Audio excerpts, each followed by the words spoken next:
है जनचक्र लाइव। इस वक्त हम राजधानी दिल्ली के जंतर मंतर पर हैं और यहाँ पे अखिल भारतीय मजदूर संघ के आह्वान पर पूरे भारत के विभिन्न राज्यों से यहाँ विभिन्न मजदूरों के संगठन के तमाम कार्यकर्ता यहाँ उपस्थित हैं।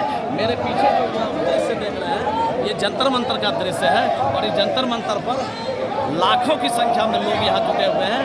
कदम रखने के लिए जगह नहीं है। मंचासीन नेता अपने संबोधन में लगे हुए हैं। विभिन्न टोलियों में विभिन्न टुकड़ियों में लोग जुटे हुए हैं और यहाँ का जो अमूमन स्थिति है वो अपने हक के लिए, अपने आवाज़ के लिए, अपनी प्रमुख मांगों के लिए सरकार पर यहाँ आकर के दबाव बना रही है।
आपको कहता हूँ कि आपको लग रहा है कि 1 तारीख को मेरा तनख्वाह मिल रहा है, बड़ा अच्छा लगता है, एसएमएस आता है।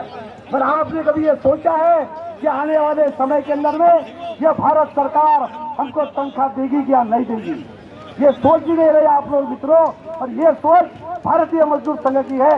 ये आपको चेतावनी देने के लिए आपको कहा जा रहा है कि मित्रों आज आप गुमराह से मत बैठो।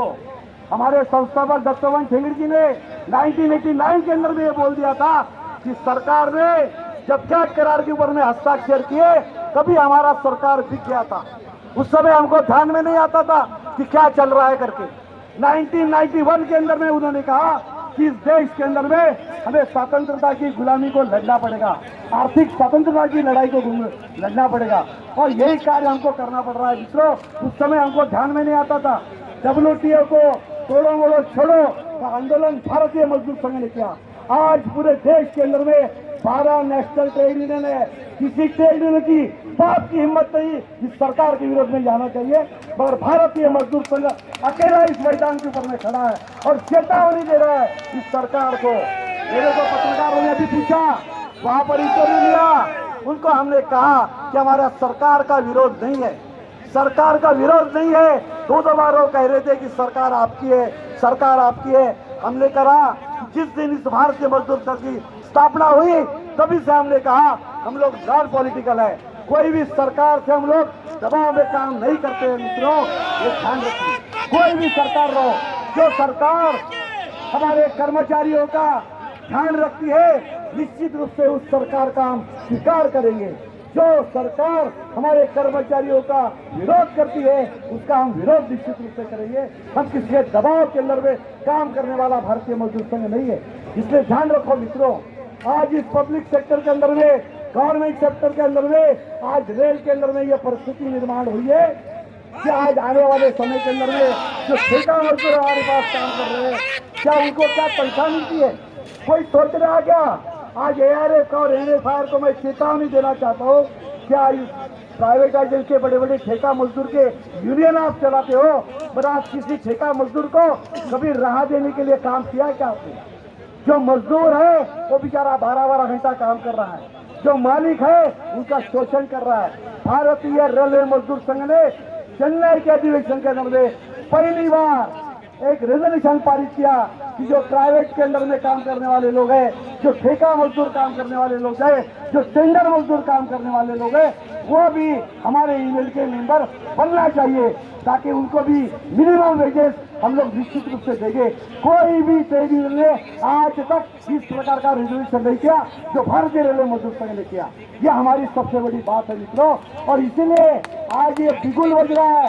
आप बड़ी शांतता से सुन रहे हैं, मगर चेतावनी है, ध्यान रखिए। हमारा जो नारा है कि देश हित में करेंगे काम, आज अगर देश रहेगा तो उद्योग रहेगा। मैं जानता हूँ NPS की बात होनी चाहिए, पर उद्योग रहेगा तब NPS रहेगा ना। अगर उद्योग ही नहीं रहेगा तो NPS रहेगा क्या मित्रों? इसलिए पहली लड़ाई हमको करना है, इस प्राइवेटाइजेशन को, इस ठेका मजदूर को पूरी तरह से समाप्त करना है। और मित्रों, भारतीय मजदूर संघ के आप सभी लोग मेंबर हो, आप लोगों को ये ध्यान में रखना चाहिए कि मेरे को तनख्वाह मिल रहा है, मेरा परिवार चल रहा है, मगर मेरे साथ काम करने वाला जो ठेका मजदूर है उसका चूल्हा कैसा गिनता है? अगर 25 रुपए किलो का अगर चावल अगर आपको मिलता है तो मजदूर भी 25 रुपए किलो का चावल लाता है। क्या हम लोग ये सोच रहे हैं क्या? पर भारतीय मजदूर संघ ये सोच रहा है। जो हमारे अंदर असंगठित कार्यकर्ता है, उस कार्यकर्ता के ऊपर में ध्यान रखने का कार्य इस देश के अंदर में सिर्फ एंड सिर्फ भारतीय मजदूर संघ कर रहा है, दूसरा कोई भी ट्रेड यूनियन नहीं कर रहा। ये बड़ी अच्छी बात है। इसलिए मित्रों ध्यान रखिए, आप ये मत सोचिए बहुत बड़ी लड़ाई हमको लड़ना है। और इसलिए इस मंच से मैं आप सभी को कहना चाहता हूँ कि रेल चल रही है, पर रेल के साथ साथ हजारों लोग रेल के ऊपर में डिबेट चल रहे हैं। आज जो टी स्टॉल वाले लोग हैं, जो मैं चेन्नई के अंदर में गया था, चित्तरंजन के अंदर में गया था, बड़े बड़े मार्केट जो है वो रेल के ऊपर में चल रहे हैं। रेल के एम्प्लॉइज है, उसने कहा मुझे कि यहाँ पर हम लोगों ने जब दुकान लगाया था तो 12,000 17,000 यहाँ पर कर्मचारी काम करते थे और हमारी दुकान दिन रात चलते थे। आज वही कर रहा है कि आज हमारे पास कोई अरे परचेज करने वाले लोग नहीं है। धीरे धीरे लोग रिटायर हो रहे हैं, न्यू भर्ती जो है वो हो नहीं रही है। आज कई पद हमारे खाली पड़े हैं। मित्रों, हम रेल के अंदर में ही लड़ रहे हैं, ये मत समझिए। ये जन आंदोलन करना है और जन आंदोलन करने के लिए एक बिगुल बजाने का काम भारतीय मजदूर संघ के द्वारा पूरे पब्लिक सेक्टर के अंदर में और गवर्नमेंट सेक्टर के अंदर में हम लोग कर रहे हैं। इसलिए मित्रों सोचने की आवश्यकता है। ये चेतावनी आपको दिया जा रहा है, आने वाले समय के अंदर में हमको सबको लेके चलना है। इसलिए सिर्फ हमारे जो कार्यक्रम है हमारे डोर के अंदर में न करते हुए आउटडोर के अंदर में करिए, मार्केट के अंदर में करिए।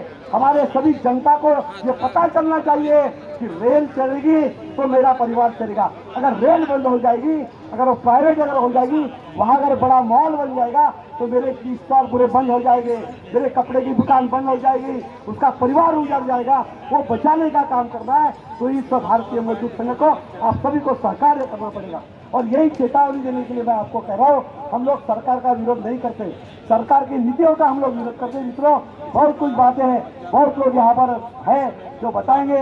कई बातें हमारे पूर्व वक्ताओं ने बताई है, मुझे यहाँ बोलने का मौका दिया, इसलिए भारतीय मजदूर संघ के को मैं धन्यवाद देते हुए मेरे वाहिनी को मैं विराम देता हूँ। भारत माता की।